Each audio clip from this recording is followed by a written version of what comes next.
Hi all, വളരെ tasty ആയിട്ടുള്ള ഒരു അയില ഫ്രൈൻ്റെ റെസിപ്പിയാണിത്. ഇതിനായിട്ട് ഒരു ബൗളിലേക്ക് മഞ്ഞൾപ്പൊടി, മുളക് പൊടി, കാശ്മീരി ചില്ലി, ഉപ്പ്, പെരുംജീരകപ്പൊടി ഇട്ട് കൊടുക്കുന്നുണ്ട്.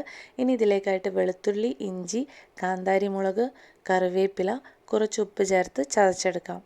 ഈ ചതച്ചെടുത്തോടെ നമുക്ക് മസാലയിലേക്ക് ചേർത്ത് കൊടുക്കാം. ഇനി ഇതുകൂടാതെ 1 ടേബിൾ സ്പൂൺ നാരങ്ങാനീരും 1 ടേബിൾ സ്പൂൺ വെളിച്ചെണ്ണയും കൂടി ചേർത്ത് കൊടുത്താൽ ടേസ്റ്റി ആയിട്ടുള്ള നമ്മുടെ മസാല ഇവിടെ റെഡി ആയിട്ടുണ്ട്. ഈ മസാല മീനിലേക്ക് തേച്ച് പിടിപ്പിച്ച് അരമണിക്കൂറിന് ശേഷം മീഡിയം ടു ലോ ഫ്ലെയിമിലിട്ടിട്ടാണ് ഫ്രൈ ചെയ്തെടുക്കേണ്ടത്.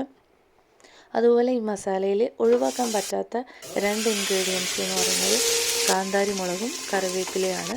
അപ്പോൾ എല്ലാവരും ട്രൈ ചെയ്ത് നോക്കിയിട്ട് ഫീഡ്ബാക്ക്സ് അറിയിക്കുക. ഈ വീഡിയോ ഇഷ്ടമായിട്ടുണ്ടെങ്കിൽ ലൈക്ക് ചെയ്യുക, മറ്റുള്ളവർക്ക് ഷെയർ ചെയ്ത് കൊടുക്കുക. ഇതുപോലുള്ള വീഡിയോസിനായിട്ട് ഈ ചാനലൊന്ന് സബ്സ്ക്രൈബ് ചെയ്യുക. ബൈ.